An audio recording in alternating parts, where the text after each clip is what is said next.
모두 발언 듣고 오셨습니다. 지금 현장은 브리핑룸을 보여주고 있는데요. 이제 그 국민보고를 끝낸 뒤에 지금 보시는 것처럼 이제 그 브리핑룸으로 이동을 하시는 거죠? 네, 맞습니다. 집무실이 2층이고 브리핑룸이 1층이니까 바로 한층 내려오는 거고요.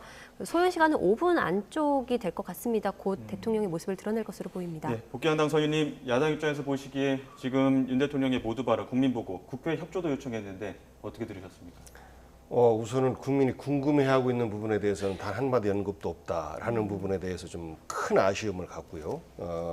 각 분야별로 우리는 이렇게 잘했습니다라는 보고이고 어려운 점은 뭐 글로벌의 경제적 어려움이라든지 이런 외생적인 어려움 때문에 우리가 못했다라고 변명을 하고 있는 부분도 좀 들리거든요.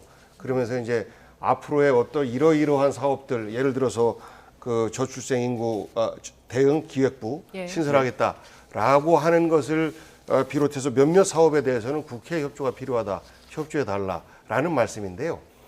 협치의 메시지는 당신의 제안도 들어줄 테니 우리 제안도 받아주십시오라고 해야 되는 건데 전혀 그동안 야당에서 그 현재 민생의 대안을 문제를 해결하는 대안으로서 얘기했던 이런 부분에 대해서도 언급이 없으세요. 그래서 질의응답 속에서 이 문제를 어떻게 풀어나갈지가 좀 궁금하긴 한데 본문 자체에 그런 부분들이 좀 없으니까 좀 답답하다라는 생각을 갖고 지켜봤습니다. 네, 지금 저희가 보여드리는 화면은 브리핑 룸이고요. 2층 집무실에서 조금 전 대국민 보고를 한 겁니다. 그 집무실 책상 보니까 바이든 대통령에게 선물을 받았던 그 명패가 눈에 띄더라고요.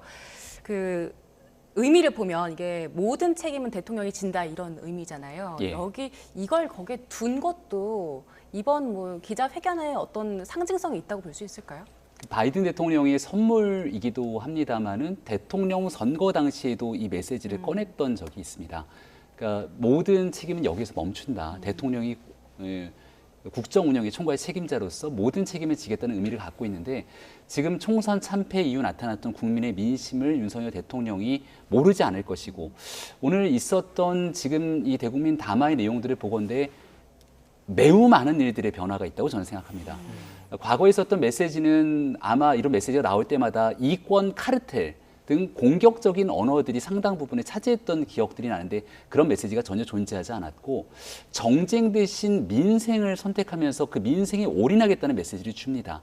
그러니까 사법 리스크라든지 기존의 정치권에서 오해를 살 법한 언어가 거의 하나도 들어가 있지 않았거든요.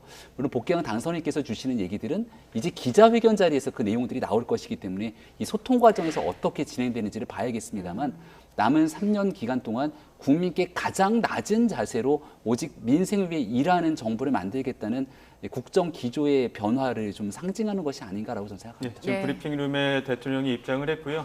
기자들과 함께 또 기자회견이 이어질 것 같습니다. 자주 만나니까 좋죠. 네. 오늘 뭐 질문 많이 준비하셨습니까? 네. 오랜만에 하는 거니까 오늘은 질문 충분히 받도록 하겠습니다. 이제 시작할까요? 네, 모두 자리에 앉아주시기 바랍니다. 먼저 오늘 기자회견 사회를 맡은 대변인 김수경입니다. 이제부터 질의응답 시간을 가질 텐데요. 오늘 기자회견은 사전에 예고해드린 바와 같이 국민께서 궁금해하실 만한 사안들을 대통령께서 직접 소상하게 설명해드리는 자리입니다. 주제 제한 없이 질문을 받기는 하겠으나 주어진 시간 내에 가능한 많은 주제들을 다루기 위해서 편의상 정치 현안, 외교 안보, 경제, 사회 분야로 나누어서 질문을 받도록 하겠습니다. 먼저 정치 현안에 대해서 질문을 받도록 하겠습니다. 질문하실 분들은 손을 들어주시고 지목이 되면 일어나셔서 소속 언론사와 성함을 밝혀주시기를 바랍니다. 네, 질문 원하시는 분은 손을 들어주시기 바랍니다. 네, 뉴시스의 박미영 기자님. 안녕하세요. 뉴시스 박미영입니다. 재작년 취임 100일 기자회견 이후에 21개월 만에 이렇게 국민들이 궁금해하는 점들을 대통령께 여쭙고 직접 답변을 받는 자리를 마련하게 돼서 늦었지만 그래도 다행이라고 생각합니다. 앞으로 오늘을 계기로 더 많은 소통하는 자리를 만들어 주시기를 기자단을 대표해서 부탁드립니다. 그리고 좀 첫 질문이라서 편안한 질문을 드리고 싶지만 지금 전국상 총선 패배에 대해서 여쭙지 않을 수 없겠습니다. 그래서 대통령께서 생각하시는 총선 패배의 원인이 무엇인지 그리고 그걸 기반으로 해서 앞으로 국정 운영 방식에서 어떤 부분에서 가장 크게 변화를 추구하려고 하시는지 좀 구체적으로 말씀 주시기 바랍니다.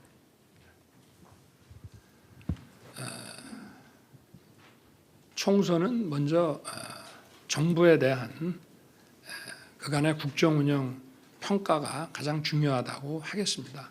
그래서 그동안 제가 국정 운영해 온 것에 대해서 이런 국민들의 평가가 좀 많이 부족했다, 이런 것이 담긴 거라고 저는 생각하고 있습니다. 그리고 앞으로 이제 그동안에 제가 미흡했던 부분들을 또 생각을 하고 부족한 부분이 뭐였는지 좀 고민을 많이 했습니다. 결국은 이제 민생에 있어서 아무리 노력했더라도 국민들께서 체감하는 변화가 많이 부족했다. 그리고 정부의 이런 정책과 이런 것을 국민들에게 좀 설명해드리고 또 좀 소통하는 것이 많이 부족했다, 이렇게 생각을 하고 있습니다. 그래서 앞으로는 중요한 것은 결국은 경제라고 생각합니다. 그리고 이런 기업의 성장과 일자리 창출, 이런 구조적인 것도 중요하지만 국민 한 분 한 분이 민생 현장에서 느끼는 어려움, 불편함, 이런 것들을 더 적극적으로 저희가 찾아서 해결해 드리는 것이 중요하다고 생각하고요. 그리고 이런 소통, 특히 국민과의 소통은 저는 민생 토론이나 다양한 간담회에서 수천 명의 국민을 만나긴 했습니다마는 앞으로 이 언론과의 소통을 더 자주 갖고 이렇게 해서 언론을 통해서 또 국민들께 설명하고 또 이해시켜드리고 또 저희가 미흡한 부분을, 부족한 부분도 솔직하게 말씀드리는 이런 기회를 계속 가져야 되겠다고 생각하고 있습니다. 네, 다음 질문 받겠습니다. 네, 조선일보의 김동하 기자님. 네, 조선일보 김동하 기자입니다. 방금 총선에 대해서 말씀을 해주셨는데 야당에서는 총선에서 나타난 민심이 결국은 이 현 정부의 그 국정 기조 전환을 요구하는 거다라고 말을 하고 있습니다. 그 대통령께서는 이재명 대표와 첫 회담도 하긴 했지만 총선 후에 어떤 대통령실의 인선이나 내놓는 메시지가 그렇게 총선 전과 얼마나 달라졌는지 크게 와닿지는 않는 것 같은데요.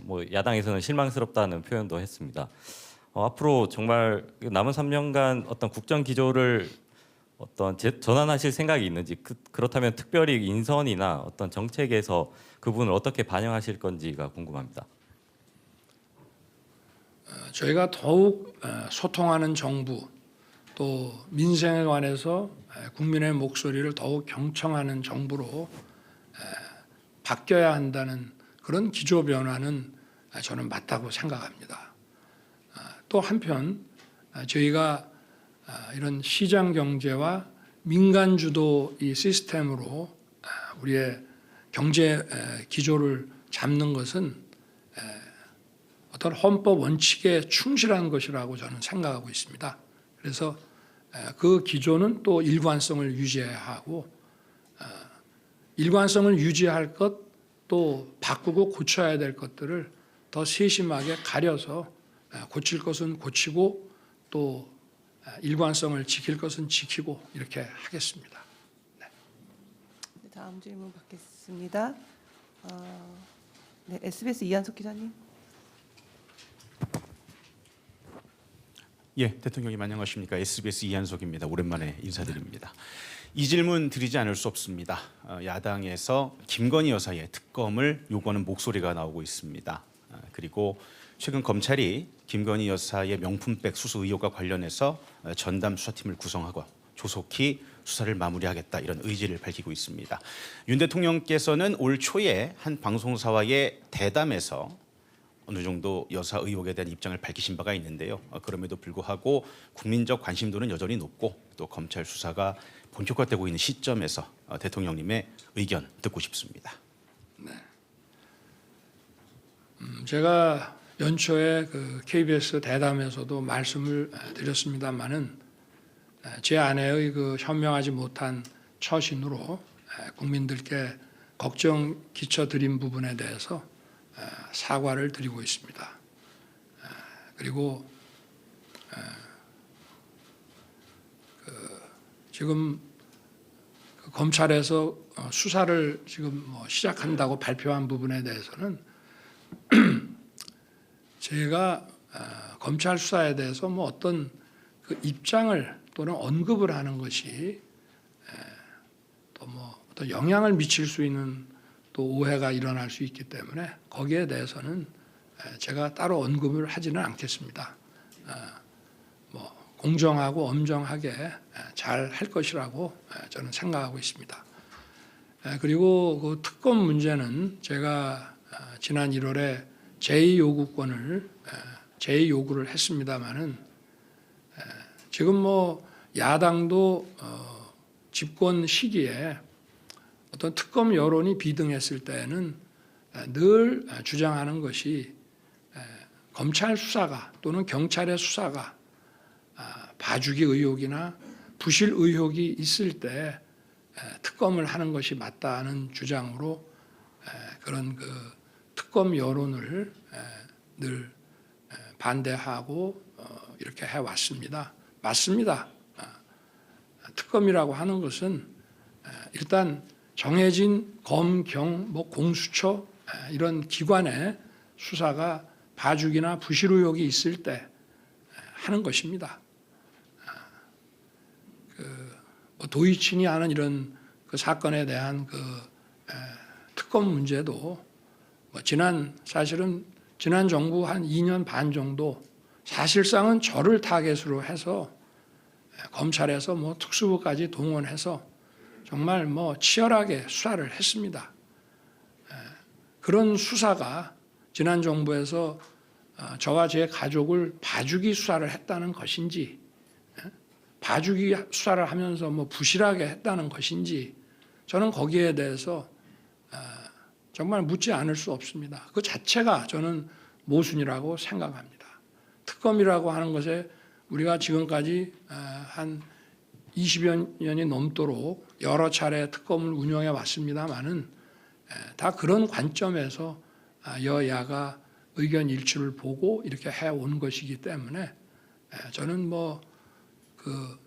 지난번에 저희가 제2요구해서 했던 그 특검에 대해서는 지금도 여전히 할 만큼 해놓고 또 하자는 것은 그야말로 특검의 어떤 본질이나 제도 취지와는 맞지 않는 그거는 어떤 면에서는 그냥 정치 이런 공세, 정치 행위 아니냐, 진상을 가리기 위한 것은 아니지 않느냐 그런 생각은 여전히 가지고 있습니다.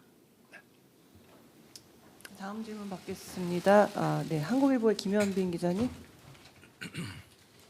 네, 대통령님 한국일보 김현빈입니다.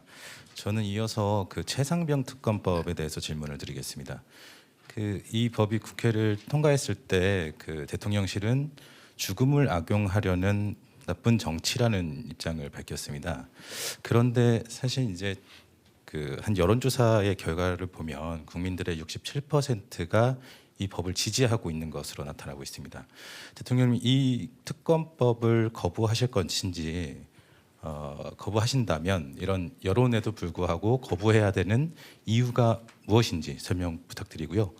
그다음에 이 사건 같은 경우에는 그 대통령실 외압 의혹과 대통령님께서 국방부 수사 결과에 대해서 질책을 했다라는 의혹도 좀 있습니다. 이에 대해서도 입장 부탁드리겠습니다.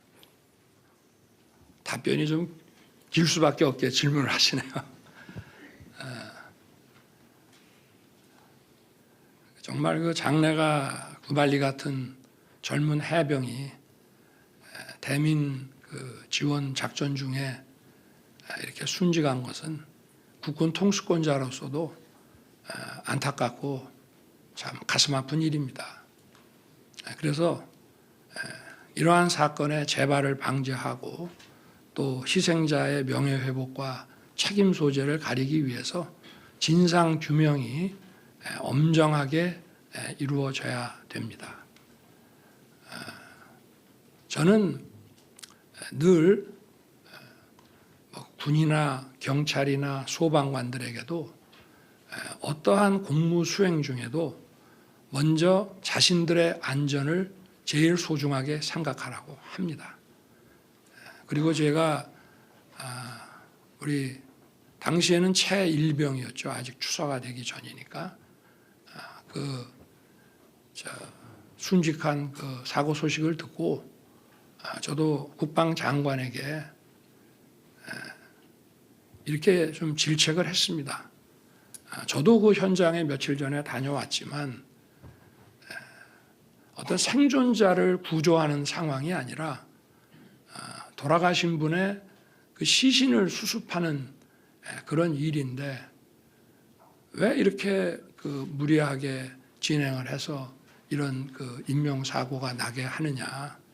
또 앞으로 이제 여름이 남아 있고 또 홍수나 태풍이나 이런 것들이 계속 올 수 있는데 앞으로 대민 작전을 하더라도 이런 일은 절대 일어나면 안 된다. 이렇게 좀 질책성 당부를 한 바 있습니다. 지금 경찰과 공수처에서 수사를 진행하고 있고 또 그것이 나중에 검찰로 송치돼서 또 2차 보완 수사를 거쳐서 또 아마 기소될 사람들은 재판으로 넘어갈 것입니다. 저는 이 수사를 지금 담당하고 있는 수사 관계자들이나 또 향후에 여기에 대한 재판을 담당할 관계자들도 모두 저나 우리 국민과 똑같이 그리고 최상병의 가족들과 똑같은 그런 안타까운 마음으로 열심히 진상규명을 할 것이라고 저는 믿고 있습니다. 어떻게 이 사건을 대충 할 수가 있겠으며 그리고 수사를 하면 다 드러날 수밖에 없는 일들입니다. 이게 뭐 군에서 하는 것도 아니고 결국 민간 사법기관에게 넘어가서 이런 진상규명을 하는 것인데 이것을 뭐 어떤 진실을 왜곡해서 책임 있는 사람을 봐주고 또 책임이 없는 사람 또는 책임이 약한 사람한테 모든 것을 뒤집어 씌우고 이런 것 자체가 저는 가능하지 않다고 생각합니다. 그래서 어쨌든 지금 이렇게 진행되는 것을 잘 지켜보고 아마 모든 절차가 마무리되면 또 국민 여러분께 수사 그 당국에서 아마 상세하게 그 수사 그 경과와 또 결과를 잘 설명을 할 것인데 그걸 보고 만약에 국민들께서 이거는 봐주기 의혹이 있다, 납득이 안 된다라고 하시면은 그때는 제가 특검하자고 먼저 주장을 하겠습니다. 그러나 일단은 특검의 취지를 우리가 보더라도 진행 중인 이런 수사와 사법 절차를 일단 좀 지켜보고 또 수사 관계자들의 그런 어떤 마음가짐과 자세를 우리가 일단은 좀 믿고 더 지켜보는 것이 저는 옳다고 생각합니다.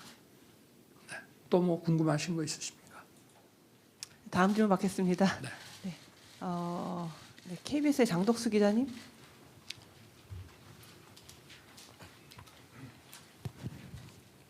네, 안녕하십니까. KBS 장덕수입니다. 그 대통령께서는 총선 이후 협치와 소통을 강조해 오셨는데요. 더불어민주당 이재명 대표와 첫 단독 회담도 가지셨습니다. 하지만 최상병 특검법, 방금 말씀하신 최상병 특검법 등 주요 현안들을 두고 대치 정국이 여전히 이어지고 있습니다. 대통령께서 협치 강화를 위해 어떤 실질적인 방안을 생각하고 계신 게 있는지 궁금하고요. 아울러 조국혁신당 조국 대표, 또 개혁신당 이준석 대표와도 만날 의향이 있으신지 궁금합니다. 제가 뭐 소통을 강화하겠다고 하고 특히 또 언론과의 소통, 정치권과의 소통을 더 열겠다고 말씀을 드렸습니다. 어떤 정치인도 선을 긋거나 하지 않고 늘 열어놓겠습니다. 그리고 이 협치라고 하는 것이 한술밥에 배부를 수 있는 것이 아니고 또 우리 정치가 오랫동안 지나치다 싶을 정도로 어떤 그 과잉 어떤 갈등 이런 것들을 만들어 가면서 우리 정치가 진행돼 왔습니다. 그래서 협치를 한다고 뭐 제가 민주당 대표 이재명 대표를 만났다 그래서 하루아침에 분위기가 확 바뀌고 협치가 되지는 않는다고 저는 생각합니다. 어떤 끈기, 인내, 또 서로에 대한 어떤 진정성, 신뢰, 뭐 대화, 뭐 성의 이런 것들을 먹고 사는 것이 협치가 아닌가 생각하고 서로가 이런 국민을 위한 이런 협치를 위해서 하여튼 노력하는 자세, 또 절대 이 협치를 포기하지 않겠다는 자세 이런 것들이 저는 중요하다고 생각합니다. 네. 다음 질문 받겠습니다. 네, 한겨레 이승준 기자님. 네, 한겨레 이승준입니다. 네, 최상병 사건부터 관련 여쭙겠습니다. 그 이종섭 전 국방부 장관은 그 최상병 수사협 사건의 피의자였는데 호주 대사로 임명하셨는데 왜 임명하셨는지, 그리고 그 당시에 출국 금지 상태였는 거를 알고 계셨는지 궁금합니다. 먼저 출국 금지는 그 인사 검증을 하는 정부 기관에서도 전혀 알 수 없는 것입니다. 그거는 보안 사항이고 그게 유출되면 형사 처벌의 대상이 된다는 점을 먼저 말씀을 드리고요.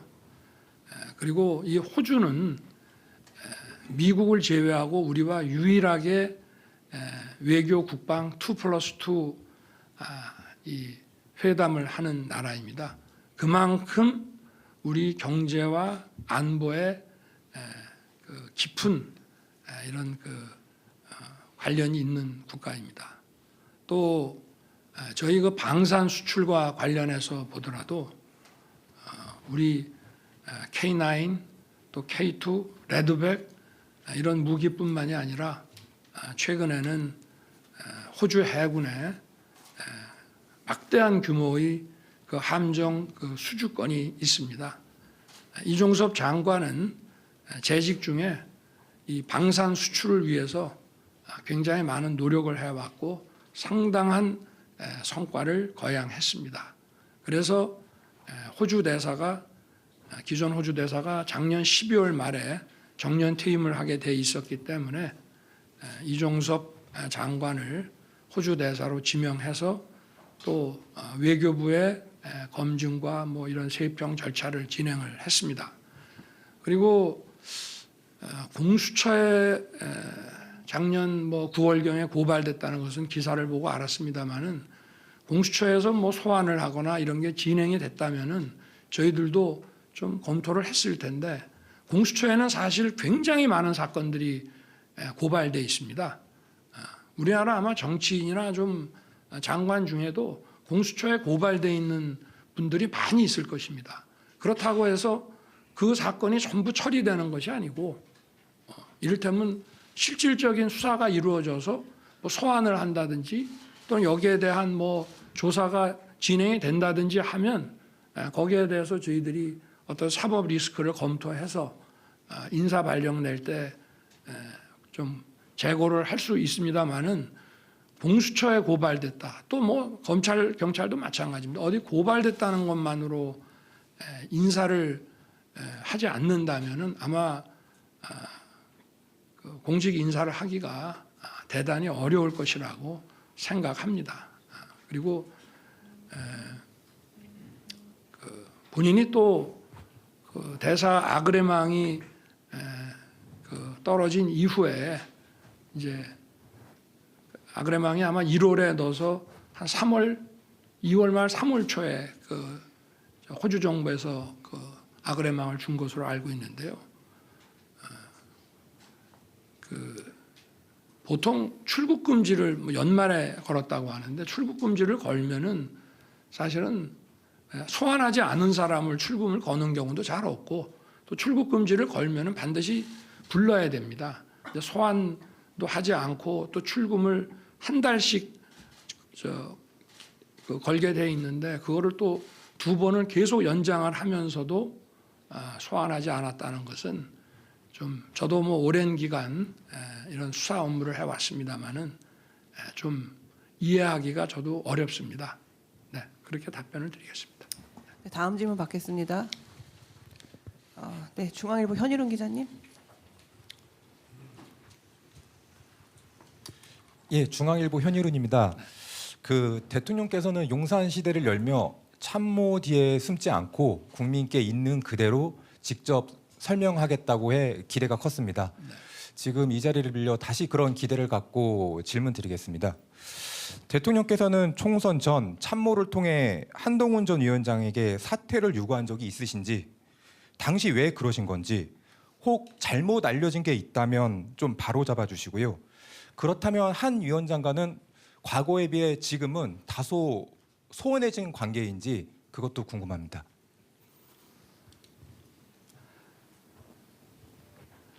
글쎄 우리 비서실장 또 원내대표 한동훈 위원장 이렇게 아마 점심 먹는 자리에서 그런 얘기가 나온 것 같은데 좀 오해가 있었던 것 같습니다. 그리고 바로 그 문제는 풀었고요. 해소를 했고, 그리고 한동훈 위원장은 정치 입문 기간은 짧지만 주요 정당의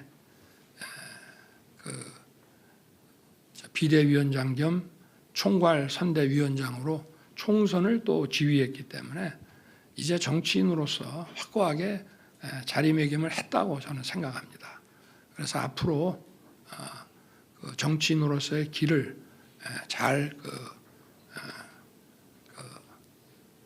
걸어 나갈 것이라고 생각합니다. 네. 다음 질문 받겠습니다. 네, 광민석 기자님. 예, 연합뉴스 광민석 기자라고 합니다.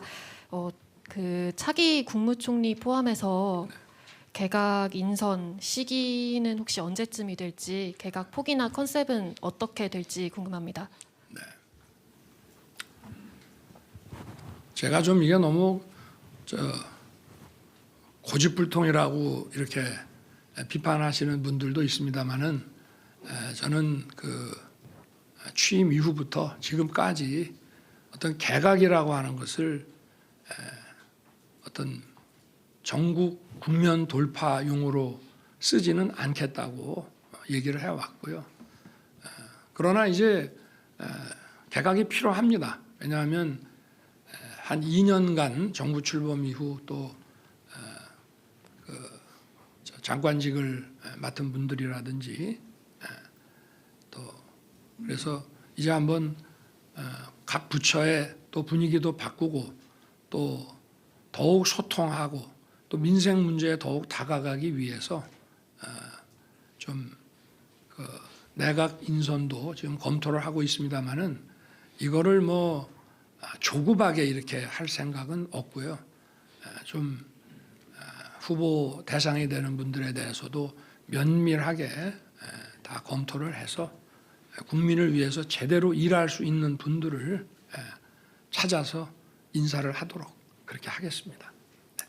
네, 정치 현안에 대한 질의응답이 거의 지금 30분째 다 됐습니다. 어느 정도는 질의응답을 하신 것 같아서 미진한 부분이 있다면 마지막에 시간이 남으면 질문 기회를 드리겠습니다. 이제는 두 번째 주제인 외교 안보로 질문을 받도록 하겠습니다.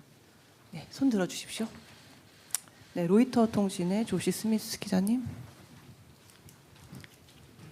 안녕하세요. Good morning. Thank you for having us. As you mentioned in your remarks just now, you have centered not only your foreign policy, but the security of South Korea on the U.S. military presence here, its extended nuclear deterrence. However, there are potential political changes in the United States in the future. In a recent interview with Time Magazine, former President Donald Trump, who is of course running to return as president, said that it doesn't make sense to defend a wealthy country like South Korea. What are you doing right now, given the current negotiations on the SMA and other issues, to try to future-proof this relationship with the United States? Is there an amount that is too much to pay? And would you ever consider a agreeing to a larger role for U.S. troops here that look beyond simply defending against North Korea. 감사합니다. 예, 대통령 로이터의 조시 스미스 기지국장입니다. 이렇게 기회 주셔서 감사드립니다. 대통령께서 모두 발언에서도 말씀하셨듯이 대한민국의 외교 정책 그리고 안보 정책을 주한 미군과 또 한미 확장 억제에 기반을 두고 있다고 하셨습니다. 현재 미국에서 잠재적인 정치적 변화가 있습니다. 최근 트럼프 전 대통령이자 유력 공화당 후보인 트럼프 전 대통령이 타임즈와의 인터뷰에서 한국과 같이 부유한 국가를 방어할 필요가 없다는 취지로 이야기했습니다. 이러한 상황에서 대통령님께서는 현재 진행되고 있는 차기 방위비 협상이나 다른 이슈에 대해서 어떻게 대비하고 계십니까? 또 미래 미국에서 있을 수 있는 정치적 변화에 대해서 어떻게 대비하고 계십니까? 혹시나 방위비 협상과 관련해서 지나치게 많은 금액이라고 생각하는 한도가 있으신지, 그리고 또 주한미군이 한반도 북한 대응을 넘어 더 많은 역할을 할 수 있도록 용인할 생각이 있으신지 여쭙겠습니다. 제가 공개적으로 답변하기 어려운 질문을 많이 하셨는데, 동맹국이라 하더라도 다른 나라의 이런 그 대선 결과를 예측하고 가정해서 어떤 언급을 하는 것은 한 국가의 대통령으로서 좀 적절하지 않은 것 같고 또 많이 조심스럽습니다. 한 가지 분명한 것은 이 한미 동맹에 관해서 미국 조야 그리고 양당 상원 하원에 또 행정부에 강력한 그 지지가 있다는 말씀을 드리고, 한미의 이런 탄탄한 이런 동맹 관계는 변치 않을 것이라고 저는 확신합니다. 거기에 기반해서 문제를 풀어 나간다면 원만하게 여러 가지 협상과 문제가 잘 해결될 것이라고 생각하고 있습니다. 네, 다음 질문 받겠습니다. 네, AFP의 캐서린 바튼 기자님. Thank you. Kat Barton from AFP. You've said previously that South Korea would not tolerate North Korean weaponry being used by Moscow and Ukraine to kill civilians. And we now have evidence, including kind of UN monitors, that that is happening. What is Seoul going to do? And under what conditions would you consider providing weapons directly to Kiev? Thank you very much. 예, 대통령 AFP의 캐서린 바튼 기자입니다. 일전에 대통령님께서는 한국은 북한의 무기가 러시아를 통해서 우크라이나의 민간인을 사살하는 데 사용되는 것을 용인하지 않겠다고 말씀하신 바 있습니다. 현재 UN 등에서 이러한 북한의 러시아에 대한 무기 제공에 대한 증거가 속속 나오고 있습니다. 이러한 상황에서 한국 정부는 어떻게 대응하실 것인지, 그리고 우크라이나에 대해서 대한민국이 직접적으로 살상용 무기를 제공하실 조건이 있으신지 여쭙겠습니다. 지금 우크라이나 전쟁은 힘에 의한 그 현상 변경 시도로 국제법상 허용되지 않는 불법 공격입니다. 그래서 저희는 대한민국 헌법 정신에 따라서 자유와 평화를 존중하는 대한민국 헌법 정신에 따라 우크라이나에 대한 인도적 지원, 재건 지원에 우리 재정 여건이 허락하는 범위에서 최선을 다하고 있습니다. 저희는 공격력 살상 무기는 어디에도 지원하지 않는다는 그런 확고한 방침을 가지고 우크라이나 지원에 임하고 있습니다. 그리고 북한의 이런 공격용 무기 수출이라고 하는 것은 그 자체도 이 우크라이나 전쟁과 관련해서 이런 불법적인 전쟁 수행을 지원한다는 측면도 있지만, UN 안보리의 그 북핵과 관련한 대북 제재 결의에도 명백히 위반되는 것이기 때문에 저희들이 UN과 국제사회를 통해서 필요한 대응을 하고 있습니다. 네, 다음 질문 받도록 하겠습니다. 네, 니케이 신문의 코바라 준노스케 기자님. 안녕하세요. 일본의 니혼케이자이 신문 고바라라고 합니다. 대일 관계에 대해서 질문하고 싶은데요. 앞으로 어떤 방침으로 대응할지, 특히 강제징용 문제에 대해서 아직도 완전히 해결을 하지 않은 상황일 것 같은데 이것에 대해서 어떻게 대응할지 궁금합니다. 그리고 기시다 총리에 대해 뭔가 협력을 하실 그런 뭔가 곳이 있는지 궁금합니다. 감사합니다. 기시다 총리에게 기시다 총리에 대해서 뭔가 좀 협력을 협력. 네네. 한일 관계는 과거사와 또 일부 그 현안에 대해서 양국의 또 양국 국민들의 입장 차이가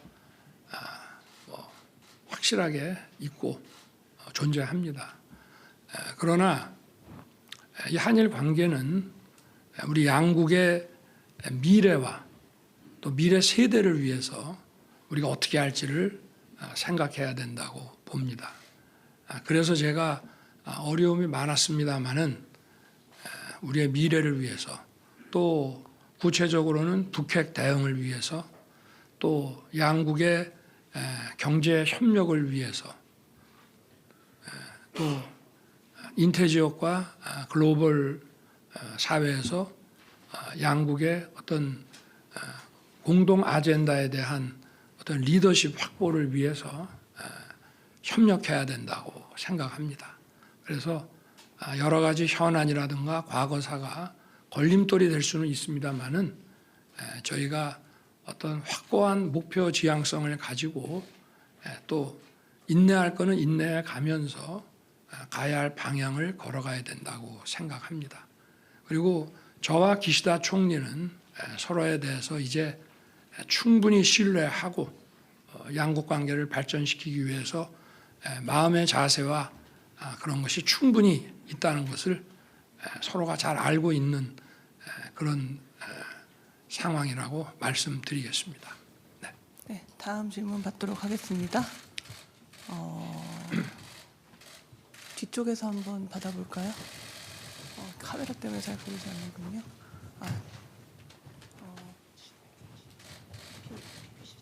BBC 진 맥킨지 기자님. 안녕하세요. I just wanted to follow up about Russia's military cooperation with North Korea because in buying weapons from North Korea, Russia is seemingly crossing what would, I imagine, be a number of red lines for South Korea. It is funding North Korea, it is dismantling the international sanctions regime, and it is giving North Korea the chance to test its weapons on the battlefield, weapons that are designed to be used against South Korea.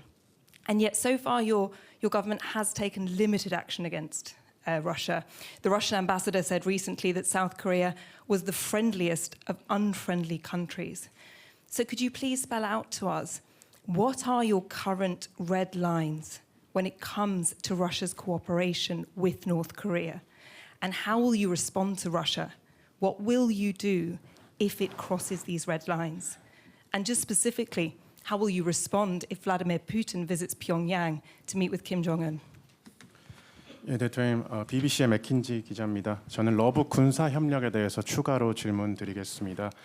현재 러시아의 북한산 무기 구매를 통해서 러시아는 한국이 설정하는 것으로 보이는 많은 레드라인을 넘고 있는 것 같습니다.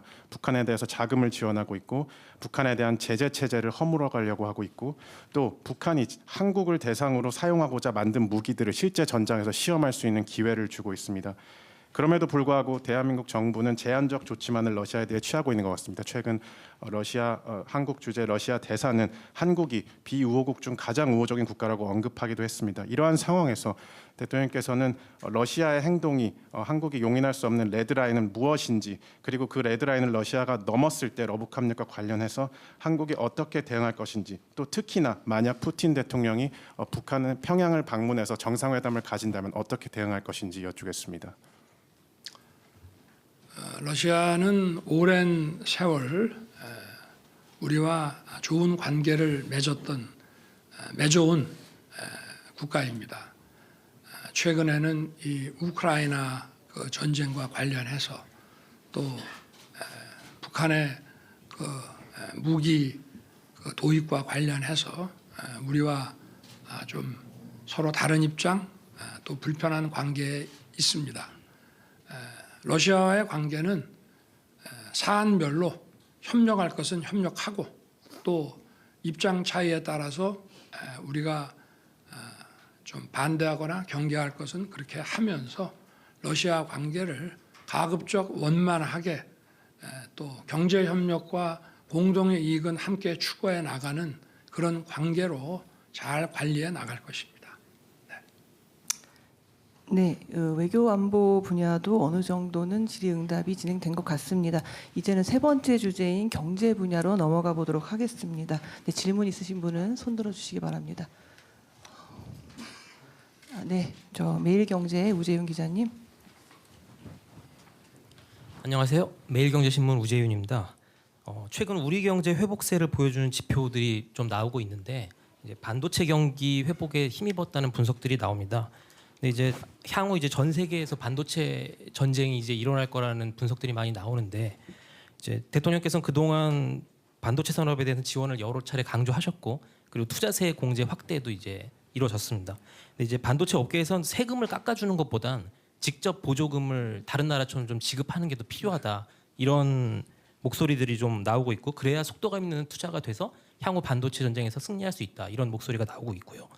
그래서 이에 대해 어떤 대책을 갖고 계신지 궁금하고 하나 덧붙이면 이제 증시 밸류업 관련해서 시장에서는 약간 좀 기대에 미치지 못했다 이런 목소리가 좀 나오고 있는데 여기에 더해서 이제 금투세 시행까지 앞두고 투자자들의 우려가 큽니다.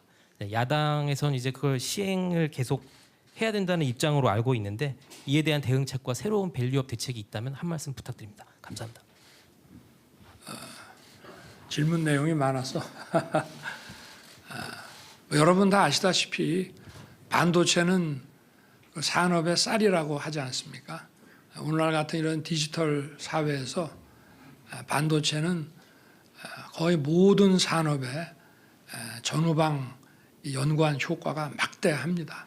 그래서 모든 나라들이 반도체 산업뿐만 아니라 자국의 산업 전반의 국제 경쟁력 강화를 위해서 이 반도체 기업에 대해서는 그야말로 재정 여건이 허락하는 범위에서 최대한 지원을 해오고 있습니다.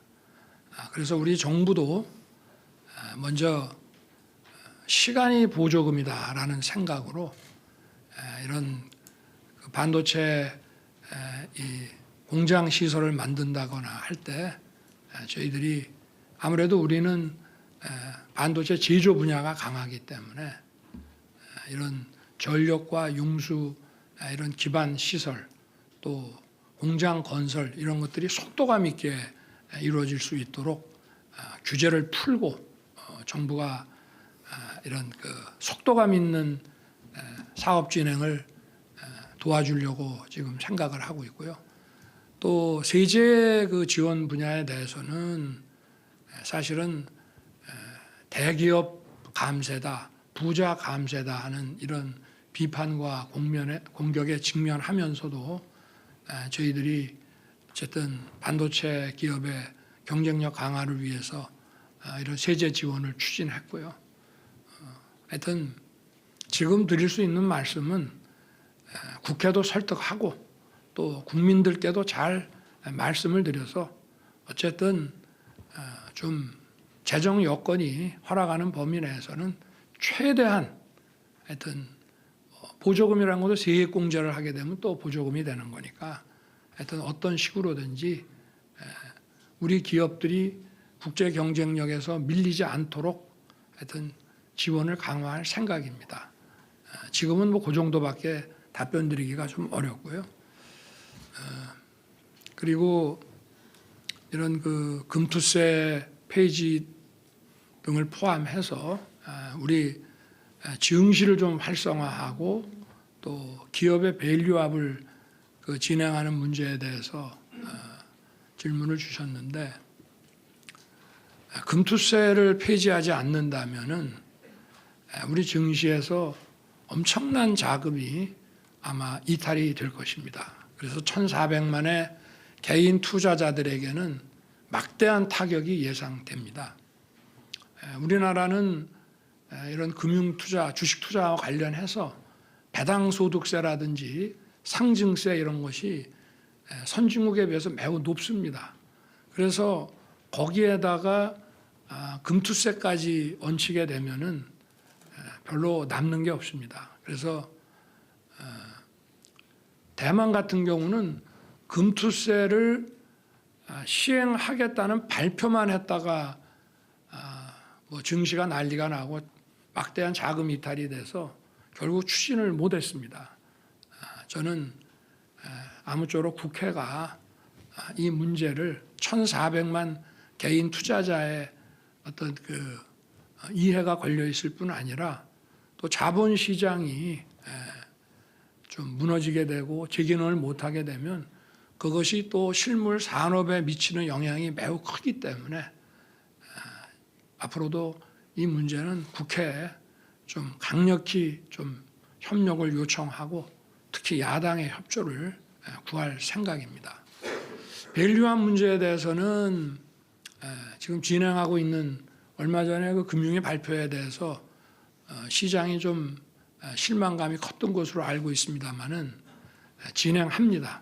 그렇지만 기업을 옥죄면서 빠른 속도로 막 밀어붙이기 식으로 가는 것보다는 이러한 분위기와 환경을 만들어 가면서 기업들의 협력을 먼저 유도해 나가는 방향으로 진행을 하지만 저희가 시장에서 기대하는 그러한 좀 강도 높은 정책들도 계속 펼쳐 나갈 것이기 때문에 이렇게 좀 조금 기다려 주시면은 저희 그 기업 밸류업은 착실하게 단계적으로 잘 진행해 나갈 것입니다. 네, 다음 질문 주시기 바랍니다. 네, 한국경제 도병욱 기자님. 안녕하십니까. 한국경제신문의 도병욱입니다. 정부의 3대 개혁 과제에 대해서 질문드리겠습니다. 연금 개혁 논의가 다음 국회로 넘어가게 됐습니다. 일부 전문가들은 정부가 단일 연금 개혁안을 내지 않은 것을 두고 개혁 의지가 좀 약한 게 아닌가 지적도 하는데요. 22대 국회에서 논의하기 전에 정부가 단일안을 낼 계획이 있으신지 혹은 대통령님의 연금 개혁에 대한 의지는 여전히 확고하신지 질문 여쭙고 싶습니다. 역대 어느 정부도 연금 개혁 문제에 대해서 방치했습니다. 매년 그 10월 말이 되면 국회에 그 연금 개혁과 관련한 보고서를 제출하게 돼 있는데 그야말로 뭐 간단한 형식적인 보고서만 냈고 국회에서도 뭐 거의 논의를 안 하고 이렇게 더 이상 미룰 수 없는 상황까지 왔습니다. 그래서 저는 지난 대선 때 제가 정부를 맡게 되면 제 임기 내에 국회가 거기서 고르기만 하면 될 정도의 충분한 이런 자료를 제출하겠다라고 약속을 드렸고 그러한 공약을 했습니다. 그리고 작년 10월 말에 그 공약을 이행했습니다. 저희가 이런 수리 통계 자료뿐만이 아니라 연금 추계를 위해서 제일 중요한 거는 미래의 인구 추계입니다. 그리고 그와 관련한 여러 가지 수리 전문가들에 의한 그 수리 통계 자료 그리고 많은 국민들을 광범위하게 여론조사를 하고 또 심층 FGI까지 해서 한 6천 쪽에 가까운 책자로 하면은 한 30권 정도의 방대한 자료를 국회에 냈고요. 이렇게 될 때에는 이렇게 된다. 이런 여러 가지 조건을 내서 국회가 그거를 선택할 수 있는 그걸 만들어서 냈고 저는 뭐 제가 그 선거 과정에서 약속드린 것은 이제 이행을 했습니다. 그렇지만 지금 그 자료에 터잡아서 국회 연금개혁 특위의 그 논의 속도가 빨라진 만큼 정부도 여기에 더 협조해서 제 임기 내에 앞으로 100년 대계인 연금 개혁안이 확정될 수 있도록 해야 되겠다는 생각을 지금 가지고 있습니다. 공약을 넘어서서 이것을 임기 내에 국회와 소통하고 사회적 대합의를 이끌어내서 반드시 이걸 해야 되겠다는 생각을 가지고 있습니다. 그러나 지금 21대 국회가 이제 얼마 남지 않은 상황에서 지금 조급하게 하는 것보다 22대 국회로 넘겨서 좀 더 충실하게 논의하고 지금 국민들께서 아직 언론 기사를 보면은 얼마 전까지 총선을 치렀죠. 또 뭐 총선 끝나고 무슨 특검법이니 뭐니 해가지고 언론 기사의 대부분이 이런 어떤 정치 관련 이런 기사들이 대부분 차지하고 있고 제대로 지금 연금 문제에 대해서 전문가들이 토론하는 그런 기사나 이런 것들을 찾기가 어렵습니다. 그런 것들을 보고 많은 국민들이 연금 문제에 대해서 깊은 관심을 갖게 해서 그렇게 해서 좀 더 폭넓은 공론화 과정을 거쳐서 대합의를 사회적 합의를 이끌어내는 것이 맞다고 생각합니다. 한 번 만들면 최소 70년을 끌고 가야 되는 계획인데 이것을 21대 국회 그 연금 특유의 어떤 실적이나 성과로서 조급하게 마무리할 것이 아니라 22대 국회로 넘기고 다만 제 임기 안에는 이것이 확정될 수 있도록 정부도 적극 협력할 생각입니다. 다음 질문 받겠습니다. 네, 서울경제 강동원 기자님. 네, 서울경제 강동원 기자입니다. 대통령님, 저는 그 물가 이야기를 좀 여쭙고 싶습니다. 그 물가 지표가 이제 4월에 2%대로 좀 내려오고 경제 성장률도 1분기에 좀 깜짝 성장하고 지표는 좋아지고 있는데요. 근데 이제 서민들이 체감하는 이제 생활 물가는 좀 여전히 어려운 상황입니다. 특히 채소나 과일 같은 신선식품이 좀 많이 올라서 좀 서민들이 좀 어려움을 많이 겪고 있는데요. 물가와 관련해서 대통령께서 생각하시는 대책 혹은 향후 경제 전망에 대해서 말씀 좀 부탁드립니다. 네. 저는 경제 어떤 지표를 관리하는 데 있어서 제일 중요한 것을 물가에 두어봤습니다. 제 취임 이후로 지금까지 여러분도 아마 아실 겁니다. 이 물가 관리를 위해서 저희들이 점검 회의도 많이 하고 이렇게 진행해 왔다는 것을 물가가 올라가면 실질 임금이 감소되는 것이기 때문에 국민들께서 많이 힘드십니다. 더구나 전반적인 저성장의 늪에 지금 빠져 있는 상황에서 물가 관리를 못하면 민생은 그만큼 힘들어지는 것이기 때문에 물가를 가장 중요한 지표로서 관리를 해왔습니다.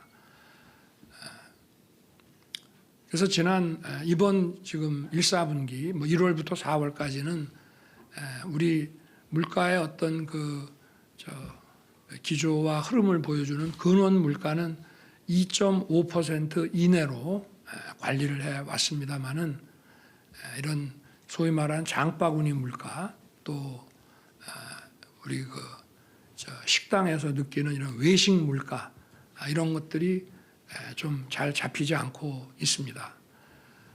농수산 식품에 관한 장바구니 물가는 저희들이 사실은 큰 돈을 안 써도 한 몇백억 정도만 투입을 해서 할인 지원을 하고 또 수입품에 대해서는 할당 관세를 잘 운용을 하면 잡을 수 있습니다. 그리고 지금 이 장바구니 물가는 지금 모든 경제 부처가 달라붙어서 철저하게 지금 관리를 하고 있고요.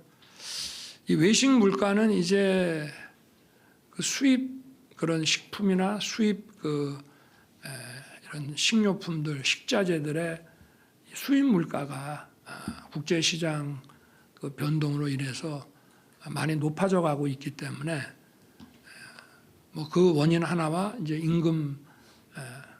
인건비 이 두 가지가 이제 외식 물가를 올리고 있습니다. 그래서 하여튼 거기도 마찬가지로 이런 관세를 할당 관세 제도를 잘 활용하고 관세를 아예 물리지 않는 방향으로 해서 수입 원가를 좀 낮추고 그리고 수입선을 더 다변화시켜 가지고 좀 더 싼 이런 식자재들, 식품들을 저희들이 확보할 수 있도록 그렇게 지금 범세계적인 이런 그 루트와 그 시장을 조사하고 있다는 말씀을 드리겠습니다. 어찌 됐든 모든 수단을 강구해서 장바구니 물가와 이 외식 물가를 잡는데 정부의 역량을 총동원하겠습니다. 네. 경제 질문도 어느 정도는 정리가 된 것 같습니다. 이따 시간이 조금 남으면 추가 질문 받도록 하겠습니다. 다음으로 마지막 사회 분야의 질문을 받아보도록 하겠습니다. 질문 있으신 분들은 손 들어주시기 바랍니다. 네, 영남일보의 정재영 기자님. 네, 안녕하십니까. 영남일보 정재훈입니다. 저는 비수도권 지역 현안인 국토 균형 발전 관련해서 두 가지 질문을 드리고 싶습니다. 현 정부에서 공공기관 이전이나 혁신도시 시즌2 같은 과제들이 국정과제로 추진은 되고 있지만 아직 미흡하다는 것이 지역의 공통적인 의견인데요.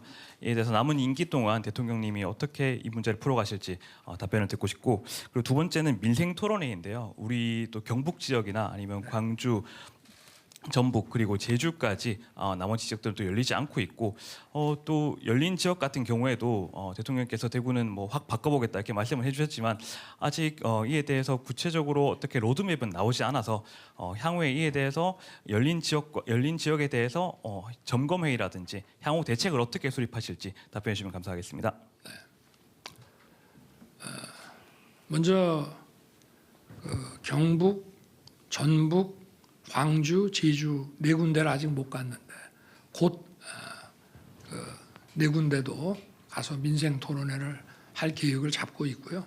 또 민생 토론회를 준비하려고 하면 여러 가지 현안 또 그 지역의 희망사항 또 이것이 현실화될 수 있는지 그런 것도 다 검토를 해야 됩니다.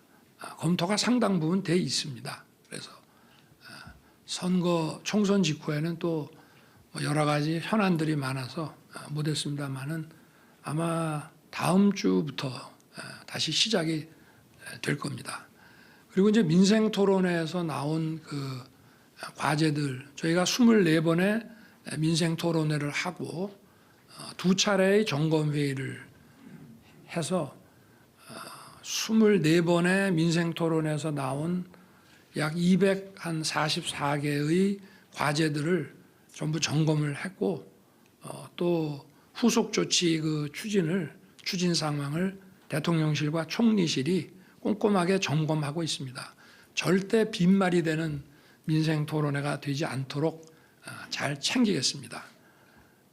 그리고 저의 그 지역 균형 발전 정책은 제가 후보 시절에 아마 충북 도청의 그 기자실에서 그때 충북 도청 출입 기자들하고 처음 저의 그 지방 균형 발전 정책에 대해서 얘기를 했는데 지금까지 일관되게 그 세 가지 원칙을 유지하고 있습니다.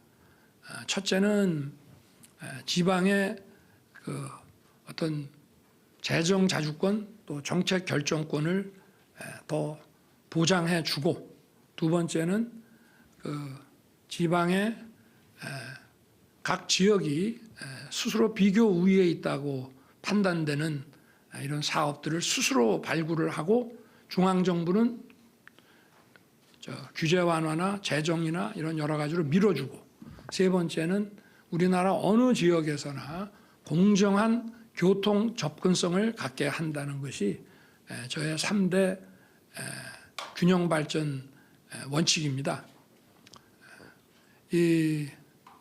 지금 뭐 오래 전부터 지금 공공기관 그 지역 이전을 추진해 왔는데 물론 뭐 없는 것보다 공공기관이 각 지역으로 이전하게 되면 도움은 됩니다. 그러나 각 지역에서 기대하는 것만큼 이 공공기관의 이전이 어떤 지역 경제 활성화에 크게 도움이 되지 않았기 때문에 저희들이 이걸 안 한다는 것이 아니라 공공기관 이전이 지역의 이런 경제사회 활동을 원활하게 하는데 그 지역의 어떤 특성, 또 산업, 경제 어떤 특성 이런 것들을 맞춰서 저희들이 그런 좀 맞춤형으로 공공기관 이전을 추진해야 된다는 생각을 가지고 있어서 지역과도 계속 협의하고 하여튼 빠른 시일 내에 이 계획을 짜서 추진하도록 이렇게 할 것입니다. 네, 다음 질문 받겠습니다. 네, 뒤쪽에서 한번 받아보도록 하겠습니다. 아이뉴스 24의 김보선 기자님. 네, 안녕하세요. 아이뉴스 24 김보선 기자입니다. 저출생 정책 관련해서 질문 드리겠습니다. 대통령께서는 이번 정부가 저출생 대책 차별화를 위해서는 여러 가지 지원책도 좋지만 좀 휴머니즘적인 차원에서 불필요한 경쟁을 완화하거나 가정을 중시하는 문화를 구성하는 그런 방식의 정책도 필요하다 이런 말씀하셨던 것이 좀 개인적으로는 인상적이었습니다. 그래서 좀 더 구체적으로 우리 사회가 어떻게 좀 달라져야 하고 정부는 어떤 역할을 할 생각이신지 답변 부탁드리고요. 더불어서 조금 전에 국민보고에서 저출생 대응 기획부 계획 처음 언급하실 것 같은데 간단하게 운영 방향도 설명 부탁드립니다. 먼저 저출생 대응 기획부라는 정부 이런 추진 부처를 신설해서 컨트롤 타워 역할을 맡게 하겠다는 것부터 먼저 말씀을 드리겠습니다. 지금 이 저출생 문제는 우리가 시간을 두고 이렇게 진행할 수 있는 그런 문제가 아니고 이제 거의 국가 비상사태라고 할 수 있습니다. 1960년대에 박정희 대통령께서 정말 가난에서 벗어나기 위해서 보릿고개를 넘기기 위해서 경제개발 5개년 계획을 시작을 했는데 그야말로 살아보기 위해서 애를 쓴 겁니다. 그때 기존에 있는 부처 갖고는 곤란하다 해서 경제기획원을 설치를 해서 관련 부처들의 컨트롤 타워 역할을 하고 경공업부터 시작해서 중공업의 이런 첨단 산업까지 이런 고도 성장을 이끌어 왔습니다. 저도 그런 차원에서 이 저출생 문제를 각 부처들이 나눠서 맡고 대통령 직속의 어떤 위원회, 이 위원회라는 건 아무래도 자문적 성격이 강하고 여기서 무슨 의결을 하고 강제하는 그런 기능이 없습니다. 그래서 그런 과거에 우리 경제 성장을 강력히 추진해온 이 경제기획원 같은 우리 저출생 대응 기획부를 설치해서 좀 더 아주 공격적으로 강력한 컨트롤 타워 역할을 맡기려고 합니다. 저출생 문제 해결은 가장 중요한 것은 아이를 잘 키울 수 있는 여건을 만들어주는 것이죠. 부모들이 일과 가정 또 일과 육아를 양립할 수 있게 하고 또 자녀를 키우는 데 들어가는 부담을 줄여주고 그 많은 부분을 국가 책임주의를 강화해서 국가가 떠안아야 된다는 그런 점이 중요하고 저희가 지금 추진하는 의료 개혁도 의료 수요의 확대에 따라 지금부터 대비를 해야 된다는 차원이 물론 있습니다만은 저출생 문제를 해결하는 데 굉장히 중요합니다.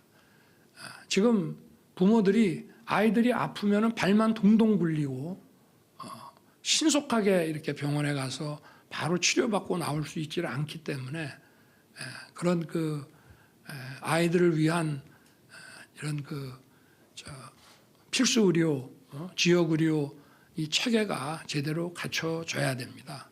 그래서 주거, 또 보건, 복지, 아까 보건은 의료라고 이제 할 수 있는데요. 또 고용 일자리 이런 모든 부분에서 교육 이런 걸 전부 통할할 수 있는 물론 주거 부분은 이제 국토부가 좀 관련이 돼 있기 때문에 경제부처하고도 연결이 돼 있지만 어쨌든 이런 사회부총리를 맡겨서 하여튼 실효성 있는 정책들을 빠른 속도로 추진하는 것이 중요하다고 생각합니다. 그리고 이제 우리나라의 저명한 이런 인구 정책 학자들도 벌써 오래 전부터 어떤 의식 구조가 바뀌는 것이 중요하다. 지나치게 너무 대도시 수도권으로 몰려서 그야말로 과잉 경쟁, 무모한 경쟁에 내몰리다 보니까 가정의 가치가 소홀하게 되고 이렇게 된 것이 결국은 이런 저출생의 또 문화적 요인이 된다는 것은 뭐 거의 정설입니다. 그래서 저희들이 어떤 경제 사회 정책뿐만이 아니라 우리의 의식과 삶의 문화를 바꿔나가는 노력도 반드시 병행해서 추진해야 된다고 생각합니다. 네, 다음 질문 받겠습니다. 네, 연합뉴스 TV 조한대 기자님. 네, 안녕하십니까 대통령님. 연합뉴스 TV 조한대입니다. 아까 전에 방금 말씀도 해주셨는데 의료 개혁에 대해서 말씀드리고 싶은데요.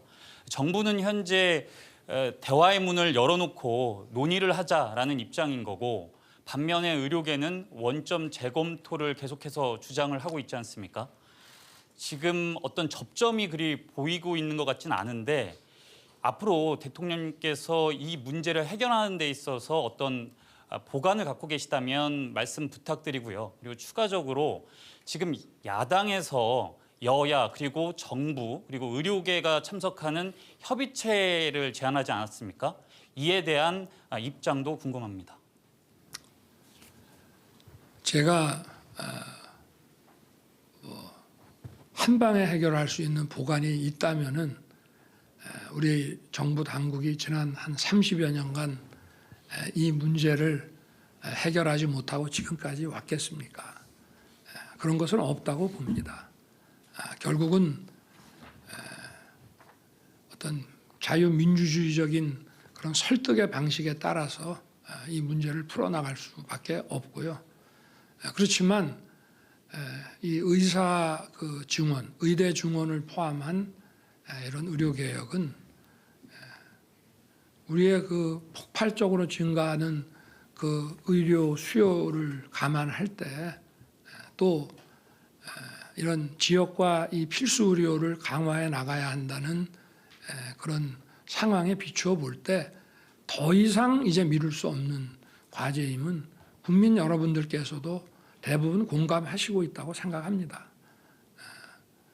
저희들이 의료계와 이 문제를 벌써 1년 넘도록 정부 출범한 거의 직후부터 이 문제를 다뤄왔습니다.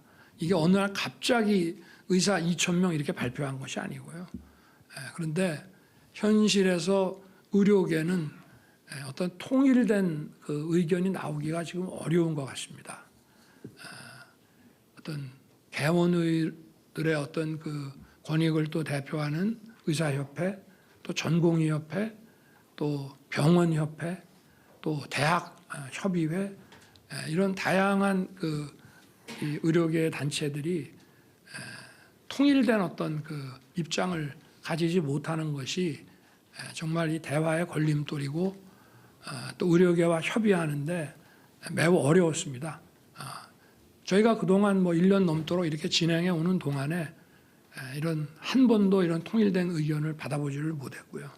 그렇다고 마냥 미룰 수는 없고 계속 미루자는 것입니다. 이게.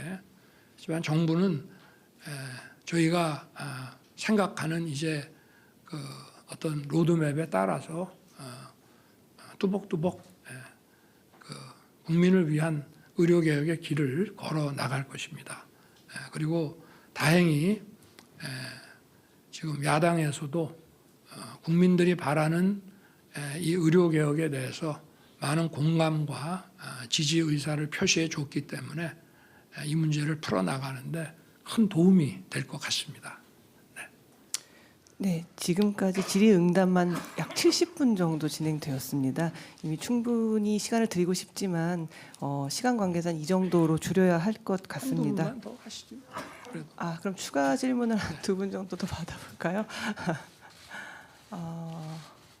네, 머니투데이 박종진 기자님.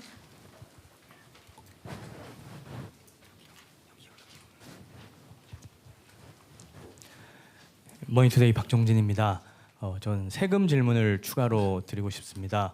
대통령께서는 지난 2년 동안 부동산을 비롯한 주요 분야에서 자유민주주의 원칙에 어긋나는 이른바 징벌적 과세 문제를 지적하시면서 세금의 어떤 정상화 이런 부분들을 추진을 하셨습니다. 하지만 여기에 대해서 그동안 야당은 부자 감세 이런 비판을 계속 해왔습니다.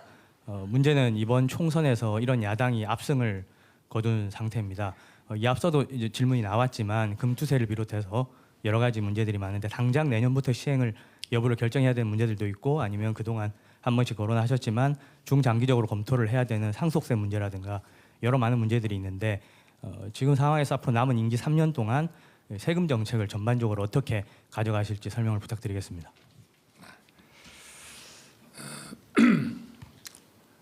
먼저 이 부동산 지난 정부 때 이제 부동산 가격이 폭등을 했고 매매 가격만 폭등한 것이 아니라 또 전세가가 매매가에 육박하게 또 폭등을 했기 때문에 갭 투자가 많이 이루어졌고 또 그렇게 해서 그야말로 집단적인 전세 이런 사기도 발생을 해서 많은 국민들이 큰 고통을 받았습니다. 저는 이 문제가 이 부동산이라는 이 자산에 대해서 시장 원리를 무시했기 때문에 일어난 일이라고 생각합니다. 그래서 수요와 공급이 만나는 시장이 정상적으로 작동하게 하는 것이 중요하다. 이것이 뭐 부자 감세니 뭐 이런 비판도 많이 있습니다만은 세금이라는 것도 과도하게 들어가게 되면은 시장을 왜곡시킵니다. 이거는 과거 정부에서도 있었던 것이고요.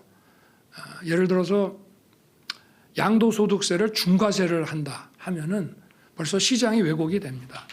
시장 가격은 제대로 공급이 안 돼서 시장 가격은 한 30억 되는데 부동산 그 물건을 쥐고 있는 사람 입장에서는 그거를 팔면은 세금 다 내고 또 보유세 내면은 자기한테는 이게 10억짜리밖에 안 되는 것이면 벌써 이것이 시장의 왜곡을 초래하게 되고요. 그리고 세금이라고 하는 것도 어떤 그 시장 질서를 왜곡하지 않는 범위 내에서 세금이 부과되어야 하고 또 과도한 세금은 이 매매 거래 시장도 있지만 임대차 시장도 있습니다. 여기에 대해서 과도한 세금이 부과가 되면은 또 경제적 약자인 임차인에게 조세 전가가 또 이루어지기 때문에 있는 사람한테 더 걷겠다고 하는 그런 당초의 의도가 결국은 더 어려운 사람들에게 부담으로 돌아가는 일이 많습니다. 그래서 저희의 이런 부동산 관련 정책은 크게 세 가지로 이 시장에 어떤 그 물건이 건물이 집이 충분히 공급될 수 있도록 건축 규제, 재건축 규제를 완화한다 하는 것과 또 과도한 어떤 징벌적 과세를 완화해서 시장이 정상적으로 돌아가게 한다는 것, 그리고 재건축을 시행하는 그 사업자나 또는 주택을 구입하려는 그런 분들에게 또 원활하게 이런 그 대출이 이루어지도록 자금 공급이 이루어지도록 해서 시장을 정상화시키는 게 저희 목표입니다. 누구를 부자를 감세하고 이렇게 하려고 하는 것이 아니고요. 그래서 결국은 국민 모두가 특히 중산층과 서민들이 이런 그 안정적인 이런 주거 보장을 받을 수 있게 해주는 것이 목표고요. 앞으로도 국민과 또 국회를 더 설득해서 이 문제가 하여튼 시장의 정상화를 통해서 풀려나갈 수 있도록 노력하겠습니다. 네, 마지막으로 한 분만 더 받도록 하겠습니다. 다 손을 드셔서.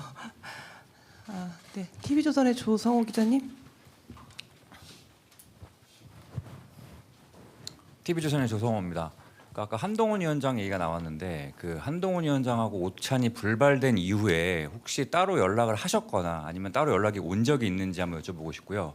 그다음에 차후에 다시 그 만남이 성사될 만남을 혹시 다시 하실 계획이 있으신지 좀 여쭤보고 싶습니다. 아니 저와 뭐 20년이 넘도록 이렇게 교분을 맺어온 한동훈 위원장을 뭐 언제든지 만날 것이고요. 또 아마 선거 이후에 본인도 많이 좀 지치고 또 재충전이 필요한 것 같아서 부담을 안 주고 기다리는 것이 맞지 않나 이렇게 생각을 해서 있습니다만은 언제든지 뭐 식사도 하고 만나게 될 것이라고 말씀드리겠습니다. 네. 시간 관계상 모든 분께 기회를 드리지 못한 것 죄송하게 생각합니다. 그럼 이것으로 윤석열 대통령의 취임 2주년 기자회견을 마치겠습니다. 함께해 주신 내외신 언론인 여러분 또 시청해 주신 국민 여러분 모두 감사드립니다. 대통령께서 이석하시겠습니다. 네, 지난 2년간 여러분들 많이 도와주셔서 정말 고맙게 생각합니다. 또 앞으로 이런 기회를 더 자주 만들어서 여러분들 뵙도록 이렇게 하겠습니다. 고맙습니다.